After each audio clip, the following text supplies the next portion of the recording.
welcome to For the Record podcast. I'm your host, Rhoni, and I'm Danielle. We're at episode number 6. We've crossed 5. Honestly, like when the 5th one came out, I'm like, did we forget one in there? Are we ahead of ourselves? But yeah, we are at 6. I can't believe it. This is great. We love it so far. Can't complain. And I asked Rhoni about 10 minutes before we started this. I said, what is our view count on? Are we at like... We're at like 295 views. Wow. So or listens. I haven't counted the YouTube views yet. YouTube videos? So I haven't counted that yet. I think a lot more people maybe listen, man. This is great. Like the more people listening to it. What was it? You said we started 5 or something. And then you said your janitor at school. Yeah, a janitor at the school was like, so that podcast of yours, I've been listening to it. And I was like, you made it when? Just joking. But it was like, so Jay's going to get so mad at me. He's not an old man, but what does he have anything to do with the wedding industry? And he loves it. Out there. He's listening to it. Guys, we're making a dent. People are listening. Yeah. So the next thing is just sponsorship. So Finney and Willis, if you would please. Just submit your payment on time. Exactly. Like, we're just waiting for the payments for the first epistim. We're 6 episodes in. And we'll only name drop you every freaking episode. When will we get free coffee? Just joking. And Tim Hortons, yes. Tim Hortons might be a long shot. Yeah. But we could show up to Finney and Willis's household and we're like, knock on the door. It's like, where's my money? Yeah. Where's my money? Or Tim Hortons gift cards. Yes. You never know. Cards. You never know. Okay, so today's topic is what, Rhoni? So came across this article on brides.com website. It says the top 50 mistakes brides make or couples make. I'd say couples. Yeah. And it's a brides magazine, so it kept saying brides on there, right? So top 50 mistakes couples make. Some of them are absolutely not necessary. Like, they're not mistakes. They're mostly opinions, and everybody's different, so you take what you need and you know. But some of them are really good points too. So. And some of them, they're out of the states where they're out of the states. So some of them don't even apply to us. So no, like they make us. Canada is always the distant third cousin, right? So it's never applies to us. So, but we're gonna go through that article and we're gonna pick out some points if we're skipping through, because it just doesn't even matter. So. That's what we're going to do. So we're going to give our take on what these mistakes are and how they should, if it's a mistake or if it's not, or if it could be done differently and why it's important too. So, sure. All right, let's roll it. See what we got. The first one. Yes. Let's take a look here. Oh. You don't put yourself first. Okay. So I think we've kind of touched on this before. Every episode only. Yeah, right. That you do want to consider your guests. You do want to consider what people's, in some stance of how people are going to enjoy the party, but people's perception of your party or how smoothly things go or how stressful it can be, or in-laws or bridesmaids or groomsmen. Honestly, what kind of day do you want to have? You need to think about you. 100%. And so, you definitely need to put yourself first, because again, at the end of the day, it's your wedding. You and in your husband or wife, it's your wedding. And you have to understand what you want to make it happen is what you want to make it happen. Because at the end of the day, you're not going to doing it for someone else or because someone said so or something that you don't really like is not going to matter at the end of the day. And when you go to a wedding, and I like to sit there and think of this all angles, as if I was the bride, if I was the bridesmaid, if I was the photographer, someone working at it, or a guest. When I walk in and the bride and groom are just having the time of their life and they're happy and the wedding is uniquely them, I love it. Even if 100%. It's not for me, I still absolutely love it. Absolutely. If the bride and groom want mac and cheese for supper, sweet. You get mac and cheese. You do you. 100%. Yeah, absolutely. So make sure, remember, you only get one of these days. Hypothetically, you only get one. Make sure it's for you. Hopefully, only one of this day. Won't dive into that, but it's your day, and just us saying it's not going to hit in. You're going to have to remind yourself that a couple times within 100%. The wedding planning. Second, you don't consider your guests. So Rhoni and I talked about this one quickly before we started podcasting today. There's so many things you could say about this, but ultimately, I think we wanted to talk about timeline. 100%, Nick, you got to think about how long they're going to be spending at your reception or just for your day at the venue. Like it's from the ceremony all the way until the end of the night. You got to think about how long they're going to be spending and how much you can shorten that so they don't feel like they're there all day. Yeah. And at the same time, they have enough energy to get to the party, right? Exactly. So what he means by that is if you have a 1 o'clock ceremony, but your cocktail hour doesn't start till 4, that's a huge gap for your guest. And I would say sometimes that would either people go to a bar, get too drunk, or they're just tired and want to go home by 8, right? So it's like either or. It's a long time away from kids if you're having a no kid wedding, or just there's a few things you can consider, and there's ways around that for your timeline. So that'd be the only thing I'd honestly really worry about your guest is like having enough food for them, making sure that you have enough alcohol and booze at your bar, and just your timeline. That's how you can consider your guest. Just make it tight. Make sure again, think about it. Just a regular Saturday, they're waking up at, let's say your ceremony is at 3, they're waking up at 11, 10 or 11, sleeping a bit, and then, get ready and then show up to the wedding. Now you're thinking about, okay, so from 3 o'clock, let's say your party is going till about 12 or 1. Now you got to think about, okay, so if my party's going that long, am I going to last like 9 hours? And if, let's say if it's middle peak wedding, like summer, then how much energy you're going to have and how much of your guests are going to think about and stay and enjoy the day, right? Well, and then, I mean, now that we've got that in your brain, if you're planning a wedding, this one's more for, like we said, your brides. What weddings have you went to and why'd you like them in terms of timeline? 100%. So think back in your brain. Why did you like so-and-so's wedding via timeline, or why didn't you? So it'd be the only real thing we say. We say, think about yourself, but then that's probably the only part where I'd actually think about your guests. Yeah. And that's the timeline's a whole nother topic. And we keep telling you that's a whole nother show. I know. We'll get to it. Okay. All right. Next one. And what do we got here? You buy your wedding dress before choosing the one. That doesn't matter. Don't worry about it. Next one. You rule out wedding planner altogether. Probably wouldn't. Yeah. Like I would definitely, the stressful part about a wedding, again, the article goes into detail too. It's the week, 2 weeks prior to, it's a lot of things that start coming back to you. Because before you had the time to reply to texts and emails and phone calls. But once it gets to crunch time, which is pretty much 2 weeks prior, like you are starting to not have enough time, and you're not spending time with the family and the friends who are coming to visit you see you closer Especially to the wedding. If they're coming overseas or across the country, they're usually coming a couple days advance. It'd be so nice to have that time beforehand that you could just relax and say, I don't know, it's all gonna go great, my wedding. One thing I would say about a wedding planner is if something goes wrong within your day, or there's someone forgets the rings, or your dress falls apart, or you just need a point person where vendors need to chat with, right? Like something they need to know. Yeah. And I would say too, like if you don't have one, definitely your photographer takes on some of that role. Like for myself, a week before the wedding, I'm always handing out a timeline and just going through things with clients. But generally, your wedding planner does get involved in that. And, like your photographer would still hand that to your wedding planner, and then they would kind of make everything happen and roll. And pretty much the entire date's timeline is dictated by 3 people, is you, your wedding planner, and your photographer. And those people, since they're there, they sort of dictate what happens at what time, and they pretty much know what's happening throughout the day as well, right? So exactly. And again, funny enough, we talk about wedding planning, we've got a new addition coming to Trident. I'm gonna drop that little Easter egg for next episode, because they'll know that then. But because we're talking about wedding planning and organizing and coordinating, so but we'll get that's something we need to add. And when I talking to a wedding planner, if it's in your budget, it's not in your budget, whatever you choose to do, definitely see, because they're all quite different. Make sure you see what they do, how they price it out. I don't know, just explore it. I haven't dealt with a ton of wedding planners in my day, but I will say, like, sometimes a wedding planner, if say you've got a mother-in-law or father-in-law that's taking over the wedding planner just steps in. And they take the brunt of that. And there's another point about the parental discussions and parental limits in there too. So, but day of coordination, wedding planners are huge, and you got to think about that as well. But we'll go to the next one, and don't worry about that one. Keep going. Your strict the article says you're too strict with social media.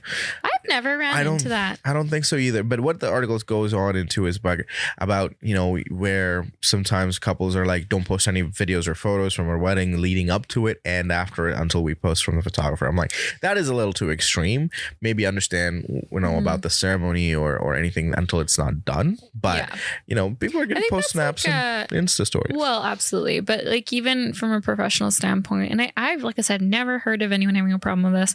I probably won't post even on my Instagram or my story a picture of the bride until past 9 p.m. at night. As a professional standpoint, if I post a picture of her getting ready, the groom can see it. The whole family. Like, I'm not going to post anything for that ceremony myself. But you know, BTS is great. Like behind the scenes is great. But what we're showing and who's got access and where they've got access. Yeah, it's all. It's about some of the basically just of the day of how that you want it to feel, right? I mean, for other upcoming photographers or videographers, do not post anything till probably after supper, to be honest with you. But for your guests, like, I mean, I have never asked this, but it's bride and groom's decision, unplug ceremony. 100%. I see people mention it and people still do it anyway. Like, I literally have pictures of people's phones hanging out the aisle, even though it was just mentioned. The bride's walking down and there's a cell phone. I'm like, yeah, I can't quite edit that one out, but they're gonna know who did it. Like, it's the photo. Like, it's gonna be in the photo. The reason we say that too is just we got it. Being in the moment, right? Yeah, your guests are there to see you guys and have like be in the moment and enjoy that. And imagine seeing the entire thing through a phone screen. It's not the same. You know what? I'm sorry to call out, but it's our older generation does it with the iPad. We think younger generation has the FOMO. Trust me, the older generation has even more. Know what? It's validate. It's like valid. My parents' age. They okay, I hear it. I just don't care, and I'm gonna get it anyway because I want to show my friends. Well, here's the thing. Nowadays, when we deliver photos, it's not just like a USB and a couple prints. No, it's like an online gallery. So could it be shared? Yeah, absolutely. I highly doubt any groom wouldn't send you photos if you requested them if you're a guest. I think 100%. Any couple would they would definitely send you the link. And yeah, exactly. And then you could have the professional photos, get really good prints, not your cell phone picture. So I mean, 100%. We kind of went off topic there, but it needed to be said. Yes. Okay, what so let's think about unplugged ceremonies, but not unplugged weddings. There's differences to it. So this one's a good one for girls and guys.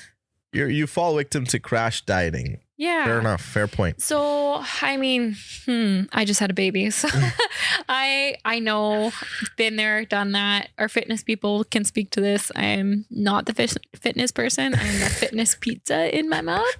But yeah, it's your wedding. Like, you need to get your dress or start looking at minimum 8 months before your wedding, right?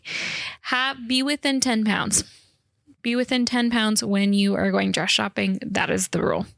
Don't buy a dress too small. Don't buy a dress too big. Be within 10 pounds of that wedding goal weight before you go dress shopping.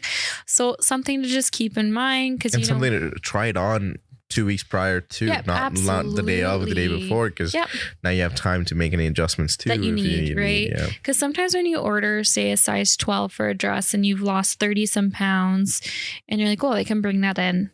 It might not look like the same dress, right? At all. Or vice versa.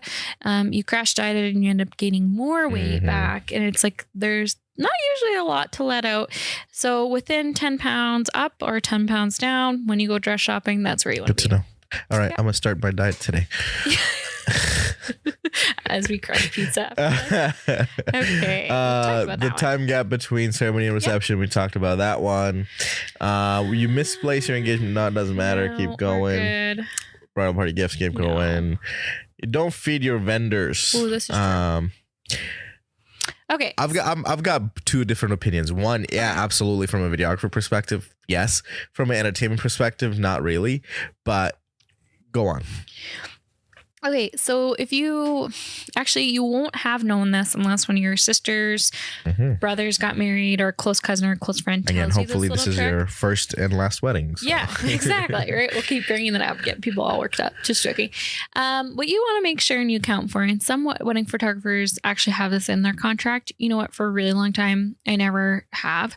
There's only been one wedding I actually shot with Mark Willis where we didn't get fed, and I think he had it on the contract, but you do have to feed, if you're getting videographers, photographers, second shooters, you have to feed all them and you have to put them at a table. So general rule of thumb for definitely a photographer. Do you guys care where you sit at the ceremony? Yeah. I don't pay attention to you. Just joking. Wow. Not the ceremony. The reception. I'm just joking. You kind of want to, you could sit your videographer, photographer all at the same table. We don't want to be in the back because, you know, when you have your kissing games and stuff like that, and we can't travel through a whole bunch of people to catch that. Yep. And like, I will drop my mouth full of food and be like, "Ooh, something's happening," go running with my camera. I'll do it. But if I've got to run from the back of the venue, not so fun. And the other thing too is, depending what you're doing for games or calling activities or plating tables or whatever, you do want to feed your vendors, which is your videographer, photographer, whatever, DJ. You want to feed them like right after the head table, right after the family table, because while you're eating, we're probably not going to be focusing on taking pictures of you with like your stuffing your face. We're going to start taking pictures of the ceremony, things that transition piece where the last couple tables are still eating, but the rest is going on. So yeah, we want to be done eating when you're done eating and keep capturing and going from there. 100%. So, and same thing with video too, just in the sense that, again, we're there to capture the video that's happening and of kissing games or the buffet activities or anything like that. But from an entertainment perspective, most of the times we're also emceeing the wedding. We're the ones calling the table. We're the ones, you know, moving, making the kissing activity happen. So in that case, we really, from an entertainment perspective, we don't care, because for most of our DJs, again, either they have a meal just before the cocktail hour starts, or after, like, you know, anytime between 9:30, 10 or so. So we don't necessarily are busy eating. We're rather running the whole other part of it. So from a videographer, photographer perspective, 100% a table closer to the head table or the families, and just so we can access, have easy access to wherever we need to go to. Oh yeah, and I tend to leave like a bunch of cameras that's sitting at my table, and I'm picking and changing 100%. So stuff up so definitely think about, again, part of the videographer. If you have a band, you know, the band is definitely, because there are 6 different people or 5 different people. The photographer are definitely some of the people that, also your wedding planner. If you have a wedding planner who's day of coordinating with you, also think about them as well. So have a table arranged for them. Exactly. And I mean, another thing about wedding planner, just see all of them include different things in their packages, right? And there's different expectations. So definitely check them out. Again, this is a whole nother conversation of contracts and what you need to look for, what you need to learn. But definitely read through the contract, see what they say, and then remember those, because that is important. But it's there to, you know, safeguard yourself and the vendor. So but general rule of thumb, you have to feed those people. 100%. Yeah. So, and you wouldn't have known that either, right? If you didn't get married, you wouldn't know. Yeah. So next one, and keep going. No, next one, don't worry about it. And you don't you don't say hello to everyone. I'm like, no, you're not gonna have time. No. You're not gonna have the energy. And if you absolutely be my guest, have a receiving line. If you want to say hello to everybody, go for it. I have not seen a receiving line. I have seen receiving lines, especially Ukrainian weddings. I'm Ukrainian, dude. Like anything north of from Brandon, Dauphin, literally. Every single wedding we've done, receiving lines. What? And it's a thing, and I understand. Okay, when I got married, we finished dinner, and we literally went to every table, saying hi to people. Took a group photo with every table. There was 29 tables, and we went and did that with every single table. I guess and that's the thing. It's all different with each culture and tradition. And 100%. But like Ukrainian people, come on. But the thing is, you don't have to feel like you have to say hello to everybody. No, right? I mean, like, Ukrainian people, where you at? I'm gonna practice up my terms. I'm gonna whip out the wrong words. My dad's gonna kill me. He's like fluent in Ukrainian, and if I say pierogi or cabbage roll wrong, I'm gonna get it tonight. Or what's it? Kielbasa? Kielbasa. No, don't you dare! You're messing me right up. No, I can't. Dad, if you're listening to online, cannot screw up Ukrainian words. Danielle's dad, if you're listening, I'm only half, so I can only be half right. There you go. So. So receiving lions, like, I guess, going back to the first point, if you want to do it, do it. I find too that, like, if you're having a 50-person wedding, absolutely, you get to say hi to everybody. And it won't take too long. No, if you're having 180 plus, there's no way you can enjoy your night the way that you want to and, like, have a fun night or even drink and say hi to everyone. You got to think about it. What time do you wake up that day? 6:30, 7 in the morning? By the time you say hello to everybody and you're done, it might be 9:30, 10. Yeah. And how much energy do you think you're going to have? None. Right? And it's okay. Like, but... it's what you want to do. So are you. I just want to please everyone. Don't worry about it. Sometimes just dancing in the crowd of a bunch of people and just kind of shaking your hand is good enough. They're there for your wedding. You invited them because you thought about them. I will say this though. If someone's traveled overseas, like, wouldn't hurt to go say hi, probably. But it's the variable. It's there's so many variables to think about. So you do what's comfortable for you, right? And what you need to do, and not because, again, okay, do I have to say hi to everybody? Do I have to have a receiving line? Not really. No. Like, you think about what you want and go from there. But okay, what do we got for topics here? And let's keep going. Keep going. So some of these are not even absolutely applicable. Like you forget the power of paper. Come on, it's 2022. Yeah. Over decorate. You cannot over decorate. You over decorate. I'm like, there's no thing called over decorate. Yeah, there was one on here actually. We haven't ran into it yet. But keep going. What did I talk about? No. Oh, I can't think anymore. Overdose on hair products. Jesus. You're good. You're fine. Your DUI. That's what it was. DIY, yeah. DUI. Do not get DUI is a different thing than DIY, Danielle. Okay, anyway. I can speak English na my fault. Okay, so... She turned into Mario real quick. I don't want to miss Mario. I don't know. Okay, that is it. Could have been Borat. Okay, could have been definitely been Borat. You have not commented on my outfit today. Well, I was going to do that at the very end of it. Okay, I'll wait for it. Because, like, I can't even deny it's a little special. I told her already when I'm going to commit. And went in the washroom and put it on and came out and was like, this was a mistake. I exactly told her what I'm going to tell her at the end of this episode. Okay, we'll leave it for you. Okay, DUI. No, DUI. Repeat after me. D-I-Y.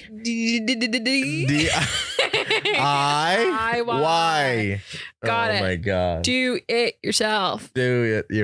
So, okay. What were we going to talk about? Okay. Not DUIs. Okay. Okay, let's just stop talking about the initials. We got this for the abbreviation. They let me teach kids sometimes, you know that. Get DIY happy. It says to not. And my personal opinion, you want to make everything for your wedding, to your bookcase, to your centerpieces. Do it, girl or guy. Do it. Think about the timing. But just make sure that you've got it done 2 months before your wedding. Like, don't be like, oh, I'm going to make the table signs the week before the wedding. I think not. You do whatever you have to do. Just give yourself 8 weeks before the wedding to have it done. Mm-hmm. That's the rule of thumb. DIY is a thing. Have you heard of this little app called Pinterest? It is all about Pinterest DIY. Is dangerous. Very. Pinterest weddings and a real wedding are two different budgets. Things. different things. Budgets. They are different things. I think on Pinterest I have like 14 different styles of weddings pinned on a board. Can't afford any of them. From a videographer and an entertainment perspective, the amount of boards I have, but all of them are secret, just because I don't want to show. Like, I don't make them secret. You didn't know. No, everyone's gonna think I'm so crazy. Wait, I do have followers. Okay, sidetrack. Let's go to Danielle's Pinterest right about Everyone's gonna be like, that psycho. No, put it away. Put it away. Damn it. Put it away. I haven't even logged into my Pinterest. It's right there, but I haven't. No. I haven't logged There's in. things from like how to make your skin brown. So I self-waxing to, you know what? Like I said, show notes and description on YouTube is gonna have link to Danielle's Pinterest. No. So we're gonna go see all 14 different types of weddings Danielle's got. Okay, no, look away. I don't even know what's on there. It's like how to groom your golden doodle. Yes. Okay. I'm gonna. I can't wait for this episode to be done now. I want to go down to this Pinterest. House ideas from like 2014. Let's go. Oh, Okay. Okay. Where are we at here? You can't let go of the little things. Well, Listen, that's a big one. Yes, there are going to be a ton of little things that is going to require. You're going to think, okay, it's going to. Well, the detail is there, but you're going to be like, okay, this is going to be important. But you have to understand the details don't necessarily matter in the big picture. No. You got to think about, is it actually going to really matter 2 days after the wedding that somebody didn't notice, I don't know, a little thing on the centerpiece on the table? Not really. For you, it's going to matter, but on the big picture, everyone's going to think about how the wedding was. Didn't get you the right running cloth thing. No, it's okay. The little things, not necessarily. You know, I analyze myself here. Sometimes I do get worked up about little things. It's because I'm actually probably stressed out about something else. But it's one of those things, just like I said before, constantly have to personally remind yourself, is this the end all be all? Right? I said it before, I'll say it again. I think bride and groom each choose something that is super important to you for the wedding. Make that happen. And then the rest, whatever. Right? 100%. So whether a decorator is really important to you, or this photographer, or this caterer, and that's it, you need to have it, stick to that, forget about the rest. The rest will work itself out. 100%. Okay, what's the next one there? I think that one's a good one. Oh, you forget to eat. Oh. I do not forget to eat. Actually, we did.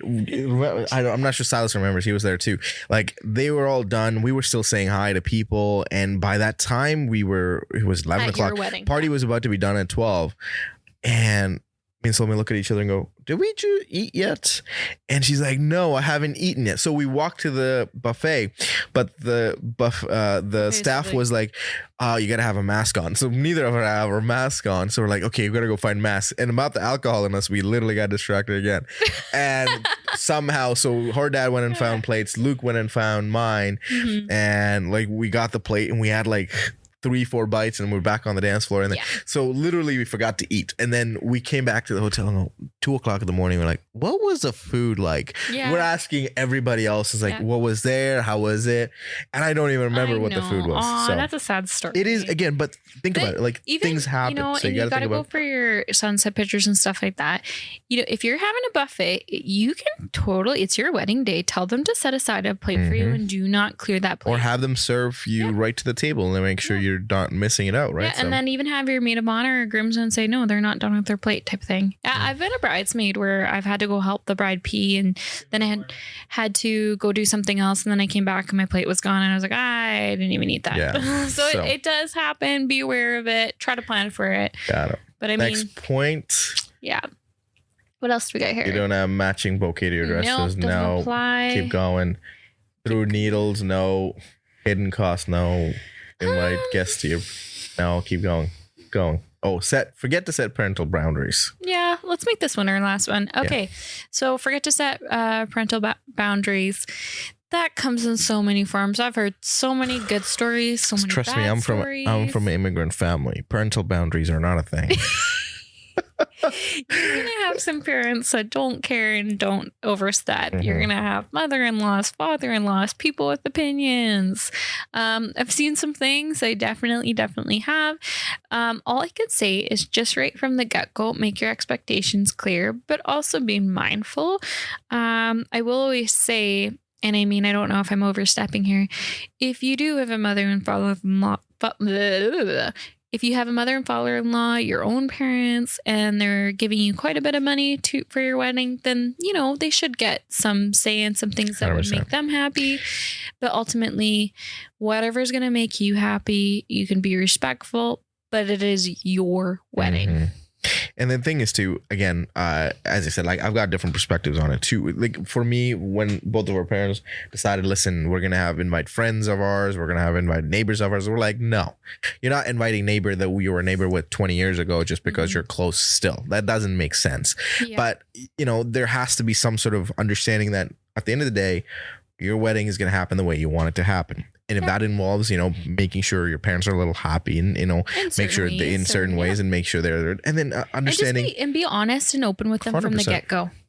Yeah. Right. So you got to understand where they come from. At the end of the day, make it sort of a 70-30 split. 70% of whatever you want, then 30% you let them decide, whatever you can give up on the 30% or whatever your percentage works out to. Right. And even if you're, you're a parent and you're listening to this podcast, like if your kids, a wedding shouldn't set you back when you're starting your life. And I know I shouldn't say the word starting your life because that's such an old term to say with weddings. It's a stepping stone that it's a milestone for people, right? So you start from there. It's a different type of lifestyle from there on out, right? So if you are, as a parent, if you are inviting just 10 friends, 5 couples, well, that's anywhere from $50 to $100 a plate. That's an extra $1,000, right? Anywhere from $6,000 to $1,000 for your child. So I can see why some people are like, do we really need that person there, right? See, and there's the financial aspect. From another aspect is, as parents of from where, from my parents, they are like, we have bigger families. We have to invite all of them. That's the right thing to do. I'm like, yes, I understand what's the right thing to do, but what's the point? Like, if what I've are you going to exactly? I've seen them twice in my life. In a real life before COVID, if my wedding was happening, there would be about, combining her family and my family, there would be about 1,200 people at my wedding. What? 1,200. 1200. Not even kidding you. Not even shitting you. There would have been 1,200 people at my wedding. That is 100%. Because my mom's grandmother is the 6th of 7 kids. My grandfather is 11 of 13 kids. So my mom grew up with cousins left and right. Where on earth do you cut that off?